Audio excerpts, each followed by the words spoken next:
ابھی آپ حضرات نے ماشاءاللہ بڑا کامیاب پروگرام رہا، اور اس میں جو بیانات بھی ہوئے ماشاءاللہ بہت ہی مفید اور بڑے اہم بیانات سامنے آئے۔ آپ حضرات نے ان بیانات کو سماعت بھی کیا۔ اس موقع پر خاص طور پر حضرت مولانا حامد محمد خان صاحب امیر حلقہ جماعت اسلامی ہند تلنگانہ، اور مفتی شاہد علی قاسمی صاحب ناظم تعلیمات المعہد العالی الاسلامی حیدرآباد، مولانا محمد سراج الہدیٰ ندوی ازہری، استاذ تفسیر دارالعلوم سبیل السلام حیدرآباد، اور مفتی محمد ظہیر صادق السامی جو ایجوکیشنل اکیڈمی حیدرآباد کے ڈائریکٹر ہیں، عرش ایجوکیشنل۔ تو ان حضرات کے بیانات کے بعد صحیح بات یہ تھی کہ اب اس میں گنجائش نہیں تھی کہ کچھ کہا جائے، ساری باتیں الحمدللہ آ ہی چکی ہیں، مگر پھر بھی تعمیل حکم میں آپ حضرات کے درمیان حاضر ہو گیا۔ بہت ہی مختصر چند باتیں عرض کرنی ہیں۔ سب سے پہلی بات یہ ہے کہ جو موضوع فلسطین اور اسرائیلی مظالم کا، ظاہر ہے یہ موضوع اتنا حساس ہے اور ہر قلب انسانی کو اس طرح گرما دینے والا موضوع ہے کہ ہر دل ان مظالم کی بنیاد پر بے چین ہے، اس لیے کہ ان کے سامنے ایک تاریخ ہے کہ کوئی نیا مسئلہ نہیں ہے کہ کوئی ابھی وجود میں آ گیا ہو، بلکہ ایک لمبے زمانے سے ایک سلسلہ چل رہا ہے۔ فلسطین کی سڑکیں، ظاہر ہے یروشلم کی سڑکیں دیکھیں، فلسطینیوں کے خون سے ہمیشہ رنگین ہیں، تو اس وجہ سے اس کی ایک تاریخ ہے جو آپ کے سامنے آ چکی ہے۔ جب سے اسرائیل کا اعلان ہوا اس ملک کے طور پر، اس کے بعد سے دھیرے دھیرے جو صورتحال پیدا ہوئی، یہ تو ایسا ہی کہہ سکتے ہیں کہ گھر میں مہمان آئے، انہیں کھانا کھلایا گیا، ٹھہرنے کا موقع دیا گیا، اب اس کے بعد صورتحال ایسی بن گئی کہ وہ کہے کہ میرا گھر ہے اور آپ خالی کرو، مجھے رہنے دو۔ کہا بھئی ایک کمرے میں میں بھی رہ لوں، ایک کمرے میں تم رہ لو، اور تیسرے میں فلاں رہ لیں، اور تھوڑے دن کے بعد انہوں نے سارے کمرے کو خالی کرانا شروع کر دیا۔ صورتحال اسی انداز کی ہے۔ بڑے افسوس کی صورتحال ہے کہ آج ہمارے مسلمانوں بھی کو اور دوسرے تمام لوگوں کو اس سلسلے میں صحیح صورتحال یہ ہے کہ انہیں معلومات بھی نہیں ہے کہ یہ کیا مسئلہ ہے۔ لوگ سمجھتے ہیں کہ یہ مسئلہ فلسطین کا ہے، فلسطین کا مسئلہ نہیں، یہ مسئلہ ساری دنیا کا مسئلہ ہے، انسانیت کا مسئلہ، انسانی مسئلہ ہے، اس طرح اسے دیکھنا۔ اور صحیح بات یہ ہے کہ یہ جو بیت المقدس ہے، تو بیت المقدس کا معاملہ بھی صرف مسلمانوں کے لیے تقدس کا نہیں ہے، مسلمانوں کے لیے یہ متبرک مقام صرف نہیں ہے، بلکہ مسلمان ہوں، یہودی ہوں، عیسائی ہوں، سبوں کے لیے یہ مقام برکت والا مقام ہے۔ قرآن مجید نے سبحان الذی اسری بعبدہ لیلا من المسجد الحرام الی المسجد الاقصی الذی بارکنا حولہ، یہ تو برکت کی سرزمین ہے، اس کے ارد گرد اطراف میں انبیاء مدفون ہیں، انبیاء کے ناموں سے یہاں کے مقامات ہیں، یہی مقام ہے جہاں سارے انبیاء علیہم الصلاۃ والتسلیم جمع ہوئے اور سرکار دو عالم صلی اللہ علیہ وسلم نے ان کی امامت فرمائی۔ ظاہر اس سے مقدس مقام کیا ہو سکتا ہے؟ یہ قبلہ اول ہے، یہیں سے معراج کے سفر کا آغاز ہوتا ہے، یہ ساری چیزیں آپ جانتے ہیں۔ ابھی ساری عظمتیں آپ نے سن لی کہ اس مسجد کے لیے سفر کی اجازت ہے، دیگر مساجد کے لیے سفر کی اجازت نہیں، یہی 2-3 مسجدیں ہیں صرف، ان میں ایک اس کا بھی نام ہے، آپ جانتے ہیں۔ اللہ کے رسول صلی اللہ علیہ وسلم نے اس کے لیے متوجہ کیا کہ سفر کرو، سفر نہ ہو سکے تعاون کرو، جا سکو تو نماز ادا کرو، اس لیے نماز کے ثواب کو کتنا زیادہ بڑھا دیا آپ دیکھیے۔ ظاہر یہ ساری چیزیں ہیں، خود قبلہ اول رہا ہے یہاں 16-17 مہینے تقریباً مسلمانوں نے اس طرف نماز ادا کی ہے، یہ سب کچھ رہا۔ تو ظاہر میں اس کی عظمت کی طرف نہیں بتانے کے لیے جانا چاہتا، یہ سب چیزیں گزر چکی ہیں۔ مجھے بتانا یہ ہے کہ مگر اتنے مقدس، متبرک اور اتنی عظیم سرزمین پر ظلم بلکہ مظالم کی جو داستانیں رقم کی جا رہی ہیں، انسانوں کے دل کانپ رہے ہیں، انسانوں کے جسم میں کپکپی طاری ہے، ان کا دل و دماغ سکتے کی حالت میں ہے کہ یہ کیا ہو رہا ہے، کیا ہونا چاہیے اور کیا ہو رہا ہے۔ لیکن جنہیں بولنا چاہیے، جنہیں آواز اٹھانی چاہیے، جنہیں عملی اقدام کرنا چاہیے، ظاہر ہے کہ وہ تیار نہیں اس کے لیے کہ ہم کس طرح سے عملی اقدام کریں۔ ان میں جرأت نہیں، وہ شجاعت نہیں، ان کے ذاتی مفادات ہیں۔ ان ذاتی مفادات کی بنیاد پر یہ جرأت و ہمت نہیں کر پا رہے، یہ حوصلہ نہیں دکھا پا رہے۔ بڑی بے غیرتی کی بات ہے کہ آج عرب ممالک خاموش ہے۔ اگر کسی کی طرف سے کوئی آواز بھی آتی ہے تو مذمتی قرارداد تک کی ان کی ہمت نہیں ہو رہی ہے، عملی اقدام تو بہت دور کی بات ہے۔ وہ اقوام متحدہ جو امن عالم کے لیے قائم کیا گیا، آج انہوں نے ایک رسمی طور پر کہہ لیے مذمتی بیان اور مذمتی قرارداد منظور کرنے کے لیے بھی تیار نہیں۔ اس کے بارے میں کیا کہا جا سکتا، آپ اندازہ کر سکتے ہیں۔ بہرحال میں ان چیزوں کی طرف نہیں جانا چاہتا، میں اشارہ کر رہا ہوں کہ عدم تعاون کی کیا صورتحال ہے، کہاں تک معاملہ پہنچ گیا۔ ایک رجب طیب اردوغان صدر ترکی کی آواز اٹھانے سے یا چائنا کے اس کے تعاون کی طرف متوجہ ہونے سے ظاہر کیا ہوگا جب تک اس کے لیے اکثریت کا یہ معاملہ نہ ہو۔ میں ایسے موقع پر بہت ہی زیادہ ہندوستان کو مبارکباد پیش کرتا ہوں کہ انہوں نے اپنا وہی جو شروع سے چلا آ رہا ہے اپنے اسی موقف کو سامنے رکھا اور اسی کے مطابق انہوں نے مظلوم فلسطینیوں کی حمایت کا اعلان کیا۔ جو 70 سال سے ہمارا یہ چلا آ رہا وہ اسی رشتے کو قائم رکھا۔ لیکن بہرحال صرف اس سے کام نہیں ہوتا اور اس سے کام نہیں چل سکتا ہے۔ ایسے موقع پر ہمیں کرنا کیا چاہیے، اس موضوع پر صرف ہمیں سوچنا ہے۔ باتیں تو بہت ہو گئیں اور ہوتی رہتی ہیں، اور آج سے نہیں بلکہ تقریباً 70 سال گزر گئے یہ چیزیں ہو رہی ہیں، اور گزشتہ 40 سال سے تو مظالم کی داستانیں موقع موقع سے ہوتی رہتی ہیں، دیکھتے رہتے ہیں۔ آپ کو حیرت ہوگی کہ جن لوگوں نے آواز اٹھائی ان کی آواز کو دبا دی گئی، اور یہ بات بھی بتانے میں مجھے کوئی خوف نہیں ہے کہ امریکہ جو سپر پاور طاقت ہے، جس نے ان کی پشت پناہی کی اور کر رہے ہیں، شاہ فیصل کے قتل میں اسی کی طرف اشارہ ہے۔ شاہ فیصل نے جب اسی فلسطین کے لیے آواز اٹھائی تھی، اس کے لیے عرب ممالک کو متحد کرنا چاہا تھا اور وہ چاہتے تھے کہ اس کا کوئی حل ہو سکے، تو ظاہر ہے کہ امریکہ نے ایسا نظام بنایا کہ خود ان کے بھتیجے سے ان کی شہادت کا وہ المناک حادثہ سامنے آیا تھا، وہ سب آپ حضرات جانتے ہیں۔ اس کے بعد سے عرب ممالک کے سربراہان مملکت کی آواز دب گئی اور دبتی چلی گئی۔ وہ اسی لیے کہ وہ دیکھتے تھے کہ شاید جو صورتحال ان کی ہوئی کہیں وہی صورتحال میری نہ ہو جائے، اور جو ان کے مفادات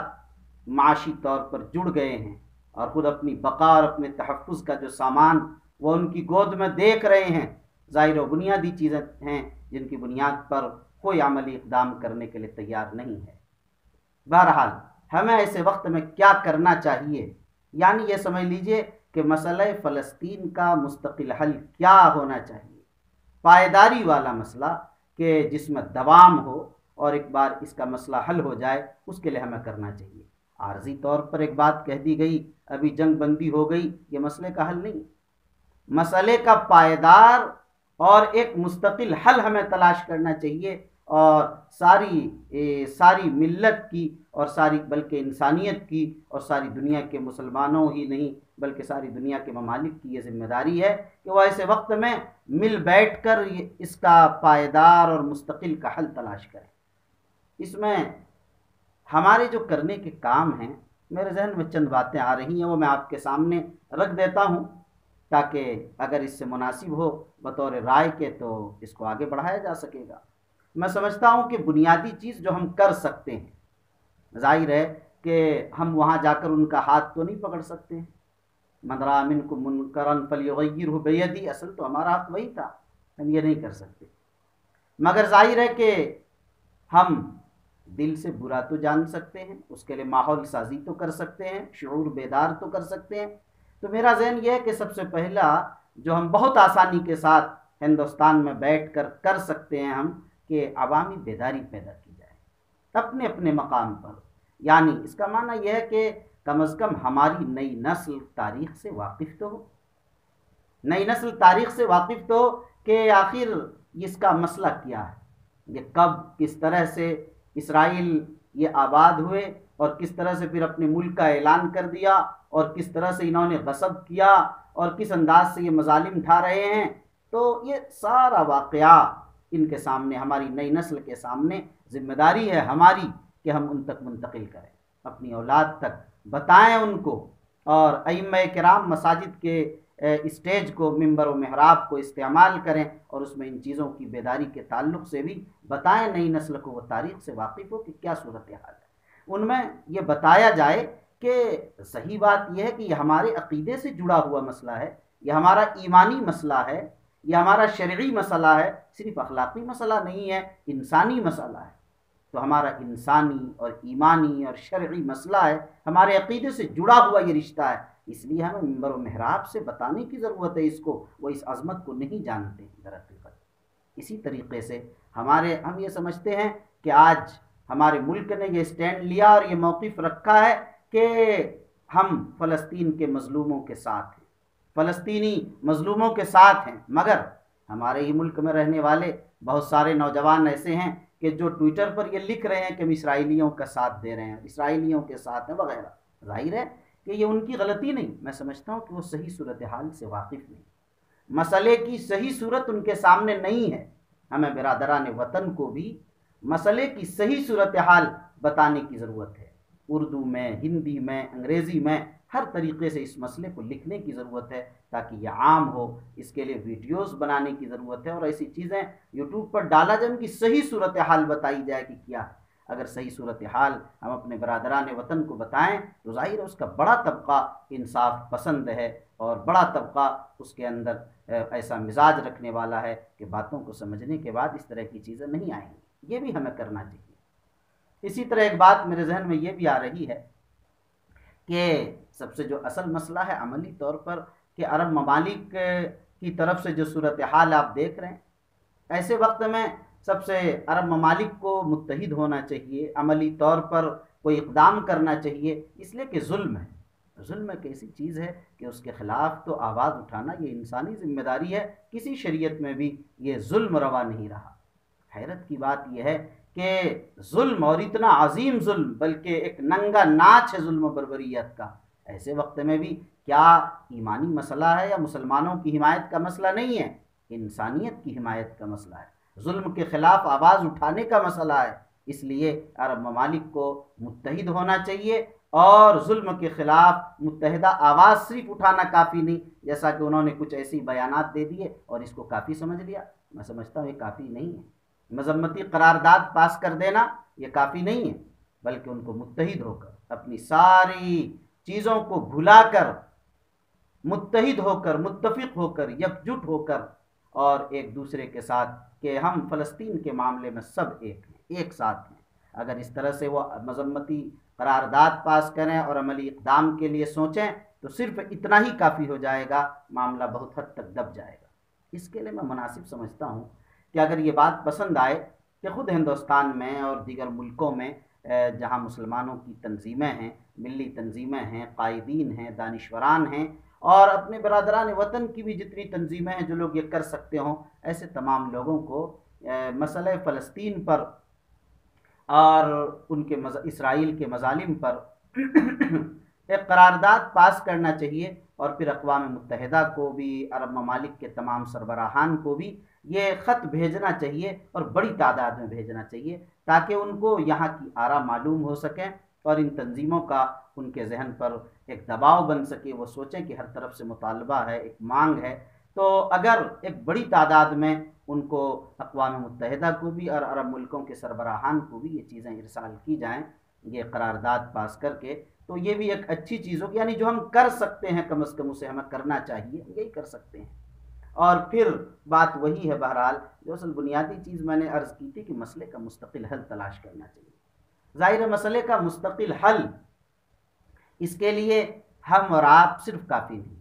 اس کے لیے ہمیں دانشوران کو لینا ہے، اس موضوع کے ماہرین کو جمع کرنا ہے، اور جس کا از ابتدا تا انتہا جنہوں نے اس پر ریسرچ کیا ہے، اس موضوع پر جو کتابیں آئی ہیں، بہت ساری کتابیں ہیں جنہوں نے بہت سارا مستقل حل پیش کیا ہے، ان میں سے بہت سارے حل بہت مناسب ہیں۔ موقع نہیں کہ میں اس کی طرف جاؤں،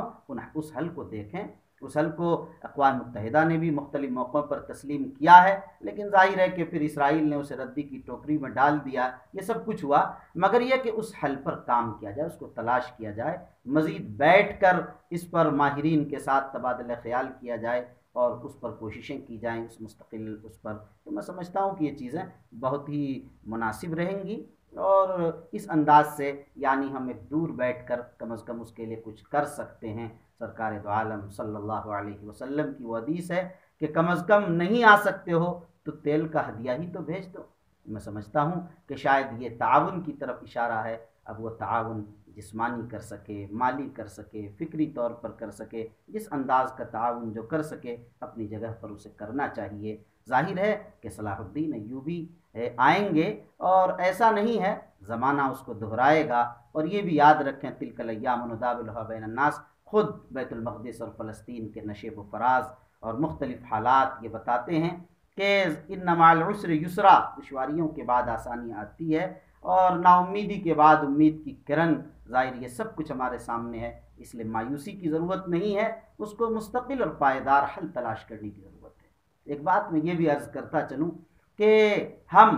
صرف تقریر و تحریر کے ذریعہ اور صرف کچھ لکھ دینے اور بول دینے کو کافی حل سمجھتے، یہ نہیں ہے۔ پائیدار حل کے لیے پائیدار منصوبہ بنانا پڑے گا۔ پائیدار منصوبہ کا معنی یہ ہے کہ آپ نے تعلیم میں مہارت کو اور معیاری تعلیم کو کتنا موضوع ہم نے اور آپ نے بنایا ہے، ہم نے تنظیم کتنی کی ہے، ہم نے اس کے لیے کیا چیزیں سوچی ہیں اور کس انداز پر ہم نے اس پر غور کیا ہے، ہمیں یہ بھی دیکھنے کی ضرورت ہے۔ ظاہر ہے کہ ان کے پاس تعلیم بھی ہے، یہودیوں نے تعلیم اس معیار کی حاصل کی، تنظیم ہے، حکمت عملی ہے، ان کے پاس منصوبہ بندی ہے، مضبوط سیاسی رہنمائی ہے، اور یہ سب کچھ ہمارے یہاں فقدان ہے۔ تعلیم کے مسئلے کو لیجئے تو دیکھ سکتے ہیں پورے ہندوستان کی کیا صورتحال ہے اور اس میں مسلمانوں کی کیا صورتحال ہے، سب کچھ آپ کے پاس واضح ہے، سچر کمیٹی کی رپورٹ نے بتا دیا ہے۔ تنظیم کتنی ہمارے یہاں، کتنی اجتماعیت ہے، یہ سب کچھ آپ جانتے ہیں۔ حکمت عملی سے کتنا کام کرتے ہیں، کیا دکھاوے کے لیے ہم اپنے فوٹوز کو صرف سامنے نہیں لانا چاہتے، چاہے اس سے امت کا کتنا بڑا نقصان ہو جائے۔ بہرحال میں تفصیل میں نہیں جانا چاہتا، منصوبہ بندی ہم نے کتنی کی ہے، ظاہر ہے اس میں ہم بہت پیچھے ہیں۔ مضبوط سیاسی رہنمائی اور یہ ساری جو بنیادی چیزیں ہیں زمینی سطح کی، ہمیں اس کو 50 سال اور 100 سال کے لیے سوچ کر اس کے لیے پلاننگ کرنی ہوگی۔ اگر ہم نے یہ نہیں کیا اور ہمیشہ حالات آئے اور اس کے لیے کھڑے ہو کر نعرے تکبیر اللہ اکبر کر دیا اور اس کے بعد آگے پیچھے کچھ نہیں سوچا، تو یقین مانیے کہ پھر اس سے مسئلے کا حل نہیں ہوگا۔ بس یہی چند باتیں اس وقت میرے ذہن میں تھیں کہ آپ حضرات سے عرض کرنی ہے۔ ایک بار پھر میں اخیر میں آپ تمام حضرات کا ممنون و مشکور ہوں۔ دعا فرمائیں کہ حق تعالی شانہ اس پروگرام کو قبول فرمائیں اور اس پروگرام کے دور رس اثرات اور نتائج مرتب فرمائیں، اور حق تعالی شانہ منتظمین کو مزید حوصلہ دے، یہ بار بار اس طرح کے پروگرام کریں اور ان کے لیے آسانیاں پیدا ہوں اور اسباب مہیا ہوں۔ وجزاکم اللہ خیر الجزا، والسلام علیکم ورحمۃ اللہ وبرکاتہ۔